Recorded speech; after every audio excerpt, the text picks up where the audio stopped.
Y la imagen, por supuesto, muestra dos actividades muy fuertes que hoy no lo están tanto. En el caso de la construcción, de acuerdo a las últimas cifras, se habla de un descenso del 24%, una cifra que desde hace 14 años no se reflejaba. En la construcción, también la industria, en este caso uno de los reflejos es la industria automotriz, Abril, un descenso del 6,7%, todo en baja. Todo prácticamente en baja, de acuerdo a las últimas estadísticas, tomando el último o este cuatrimestre, tomado obviamente en la medición, y también en el interanual, donde las cifras también son en baja, por supuesto. Bueno, vamos a entrar ahora en los detalles, ¿no? También que vienen con estos informes y con estas cifras, algunos de ellos que tienen que ver, en el caso del desplome de la industria o del caso de la construcción, con las cuestiones climáticas, bueno, la paralización de la obra pública. Vamos a empezar a desmenuzar un poco porque, como todos los días, aquí Gustavo Silvestre se encuentra con nosotros, también Julián Guarino. Buen día a ambos. Buen día, Dani, buen día, Javi. Bueno, son números en rojo, ¿no?, de la economía argentina, que ponen en advertencia no solamente al gobierno, sino a la economía argentina, y que ponen lejos de el segundo semestre más productivo, como había prometido el gobierno, un segundo semestre complicado, ¿no? A esto también hay que sumarle que las inversiones prometidas, bueno, cuesta que lleguen y cada vez se está también alejando más esa posibilidad, porque justamente no solamente por los números en rojo de la economía, sino también por el momento económico en el que el mundo vive y que está haciendo, bueno, retrasar todos estos planes. Por eso cada vez cierra más la idea, incluso hay sectores del propio gobierno, tanto políticos como económicos, muy críticos respecto al plan de lanzamiento de este blanqueo de capitales, sumado a la reforma, que sostienen que y admiten que el gobierno se vio obligado a lanzar este blanqueo para tratar de compensar la no llegada de dólares del exterior en inversiones y de alguna forma tratar de que los argentinos que tienen el dinero del exterior traigan y movilicen un poco el mercado interno con producción, se quiere decir, entre comillas, local o con guita o dólares locales, ¿no? La verdad que a esto hay que sumar también que, por ejemplo, la caída en la construcción, la peor caída en 14 años, son personas, ¿no? Recordemos que en este momento la construcción, el gremio de la construcción, es uno de los gremios que mayor cantidad de personal entre despedido y suspendido tiene, cerca de 50.000 personas en toda la República Argentina. El propio gobierno, esto no es ninguna herencia pesada recibida, el propio gobierno cometió el error de paralizar la obra pública, de poner ese manto de freno que le impuso a la economía y que ahora tiene que reactivarla, incluso mucha obra pública que el propio gobierno paralizó y que ahora se ve en la obligación rápido de ir reactivando para generar empleos y generar expectativas más positivas. No sé, una economía que está algunos funcionarios en rojo. Algunos funcionarios dicen, en realidad la obra pública se detuvo en octubre del año pasado. Sí. Muchas obras públicas, no todas, muchas obras públicas.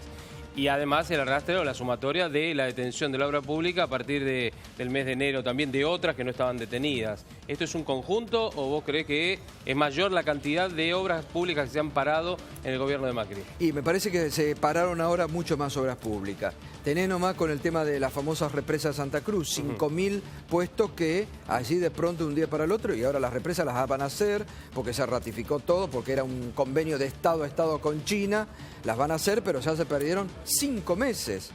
Y en zonas que son adversas en determinado tiempo del año para trabajar, como es el sur, ¿no? Y el gobierno tiene que... Esos son obligaciones de Estado a Estado, ¿no? Y el gobierno ahora se ve obligado a hacerlas porque ya están las firmas de un Estado con otro Estado. Entonces, y así muchas otras obras públicas que han quedado paralizadas. Y esta cifra no incluye el trabajo en negro, ¿no? No. Entiendo que, claro, no. Y también el trabajo en negro, entendemos, es el primero, ¿no? En el caso que hay que cesar a un trabajador, es aquel que no está registrado. Sí, pero ahí el dato, ¿qué tal? Buen día. El dato es muy fuerte, la caída del 24%, yo comparto, pero el INDEC cuando da a conocer este dato, que es interanual, es decir, que compara lo que es el mes de marzo, de abril, de ese periodo, con respecto a lo que es marzo y abril del año pasado, lo que también dice es atención con los puestos de trabajo, y da dos cifras, da pérdida de puestos de trabajo en el sector de la construcción para lo que va del año, en lo que es enero hasta el mes de marzo, de 14.000 puestos de trabajo. Probablemente sean más ahora porque midió hasta marzo nada más. El sector formal, sector registrado de la economía.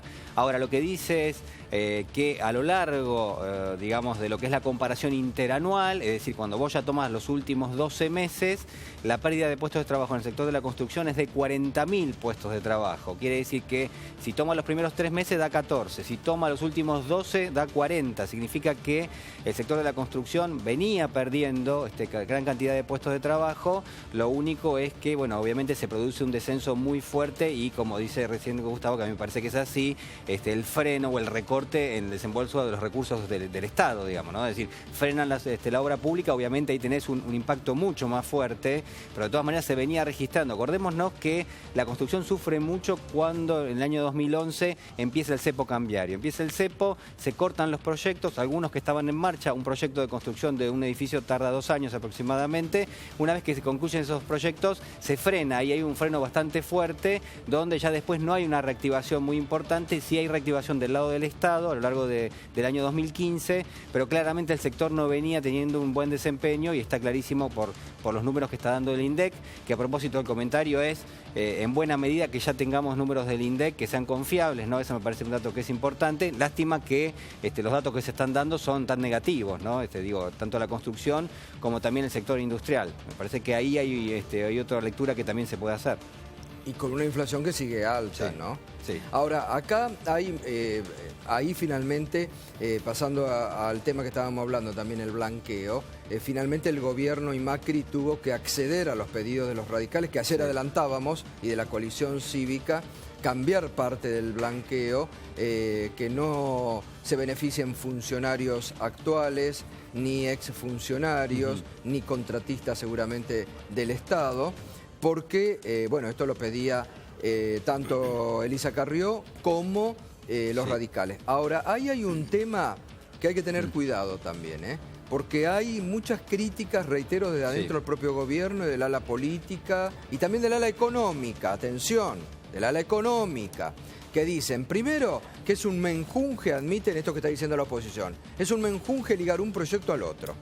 Esto porque tuvo que acceder el gobierno a las premisas de Elisa Carrió y decir, tuvieron que mezclar los dos proyectos porque trataron de blanquear el blanqueo, blanquear el blanqueo bajo la figura de que, miren, vamos a usar esta plata para pagarle a los jubilados.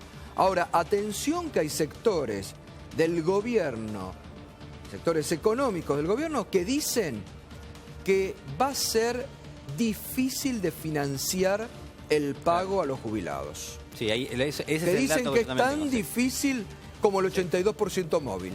Claro. Y que esto va a generar más déficit fiscal para el Estado.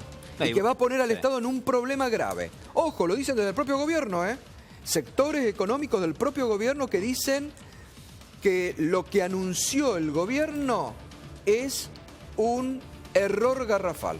Bueno, esa es la razón. Para afuera dicen que por la cual... ¿quién no se pone contento porque los jubilados reciban lo que merecen? Sí.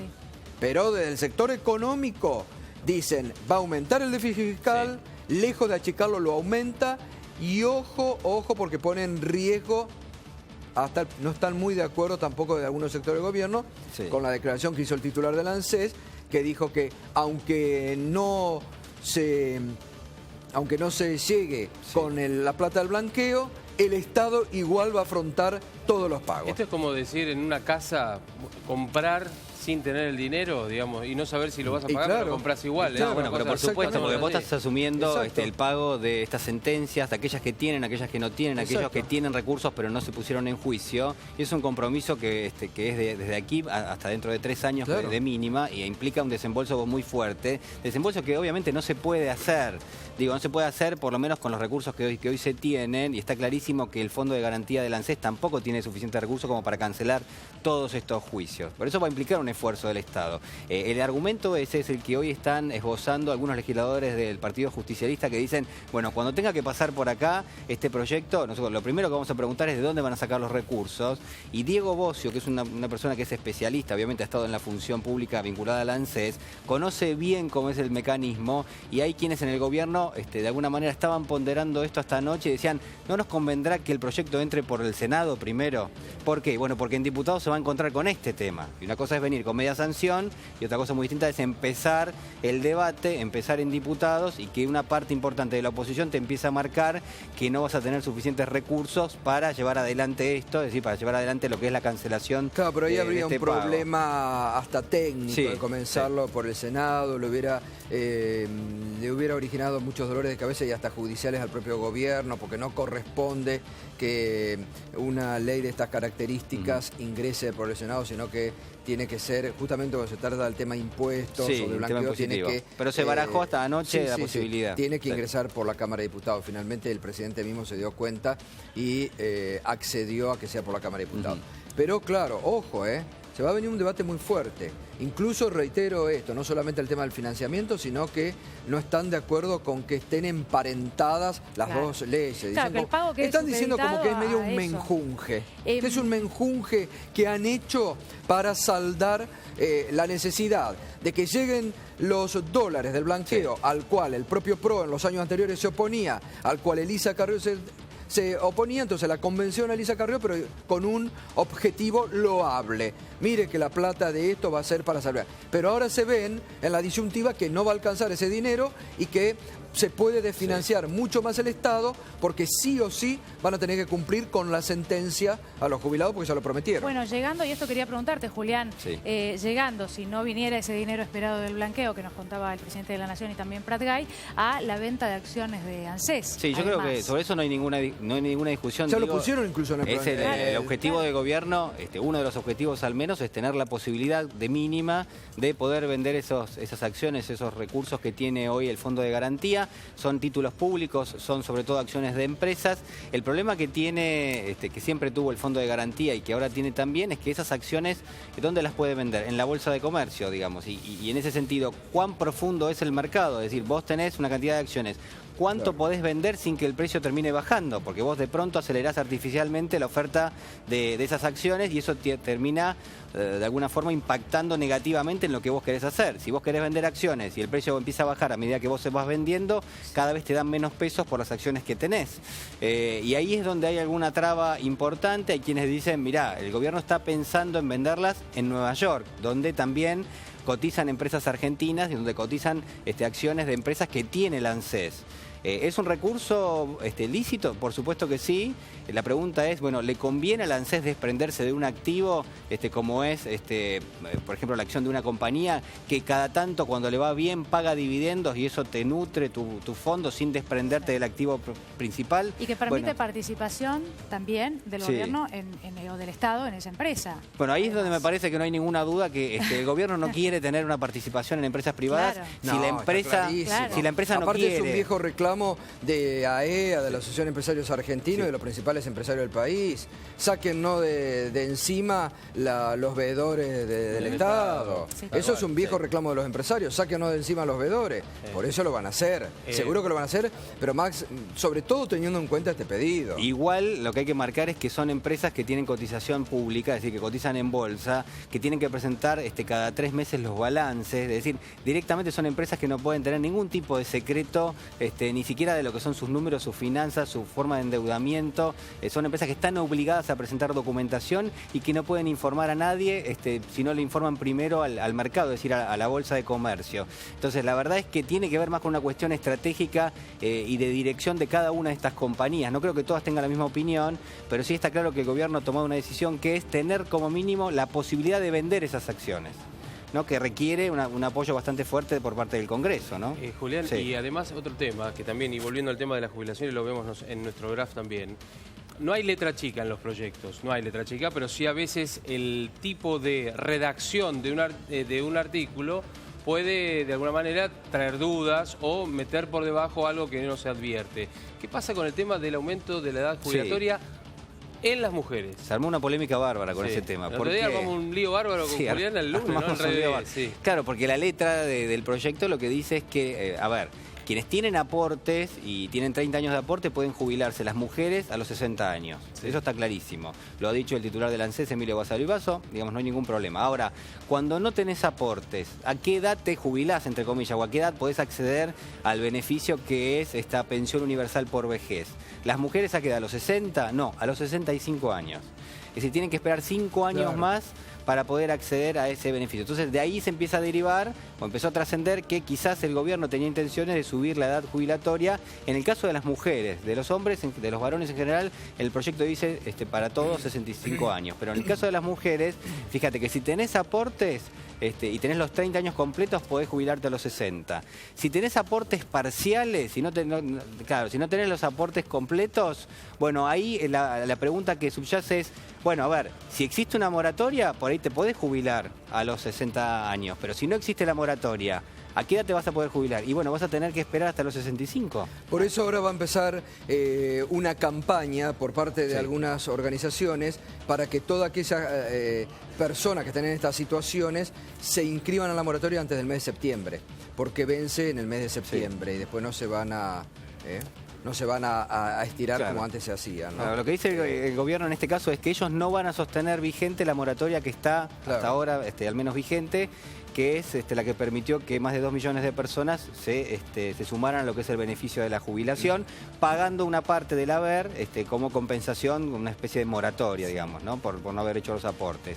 En el gobierno lo que quieren es tener muy diferenciado lo que es aquel que hizo los aportes de aquel que no lo hizo o aquel que de alguna manera no pudo completar el ciclo de aportes y que eventualmente podría subirse una moratoria, que no es esta, la que está hoy vigente, se deja sin efecto a partir del mes de septiembre, pero hay otra que te compensa los aportes hasta el año 93. Esa no se va a dejar sin efecto, dijo Basavilbaso.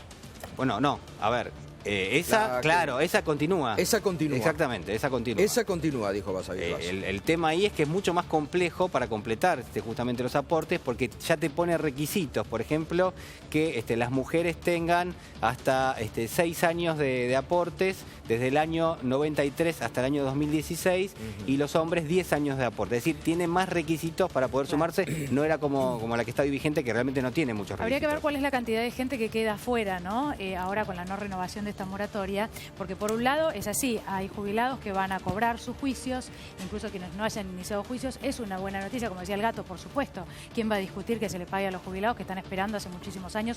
Mucho, pero por otro lado, sí hay grupos de jubilados que, bueno, pierden el beneficio, ¿no? Sí, que pierden sí, sus sí, beneficios. sí, sí. Entonces No, habría y que sobre ver... todo la posibilidad de esto de que aquellos que no tenían aporte se podían jubilar y muchas personas accedieron a esta posibilidad, ¿no? Entonces, bueno, pero ahora, yo creo que este es un tema tan álgido siempre, el tema de jubilación y de reformas jubilatorias, que me parece que en diputados, y se viene un debate fuerte, se viene un debate muy fuerte, todos los bloques van a dar el debate, todos los bloques van a poner algún tipo de objeción, se sigue, reitero, insistiendo en que se separen los proyectos. Que se separen, que se trate blanqueo por un lado y el tema jubilatorio por el otro. Incluso reitero esto, desde el propio oficialismo están diciendo es un menjunje, la verdad, han hecho un menjunje y hay sectores muy críticos del propio gobierno, reitero, los sectores más económicos del gobierno. El Frente Renovador, Gato, perdóname, porque el otro día Tuntis nos decía que en redes que, bueno, no vamos a ir en desmedro de los jubilados, vamos a analizarlo, como que no puso reparos en esto que vos mencionabas, que muchos de la oposición lo que quieren es desdoblar el proyecto. Hay que ver el Frente Renovador qué es lo que hace. Pero ¿cuál sería el riesgo para el gobierno? Que le aprueben el pago de los jubilados y que no le aprueben el blanqueo. Eso sería tremendo. Que creo que es lo que se evalúa, digamos, ahí, ¿no? Es decir, si justamente hay sectores del gobierno que están poniendo el grito en el cielo porque dicen, aunque el blanqueo salga, no es financiable y van a aumentar el déficit fiscal, no es bueno lo que han hecho. Te imaginas que sin un blanqueo... Bueno, lo que pasa es que el gobierno podría haber esperado a ver cuál es el resultado del blanqueo y después anunciar el pago. La verdad que así podría haberlo hecho en el caso eventualmente que no tenga recursos, que da la sensación de que tampoco los tiene todos en este momento.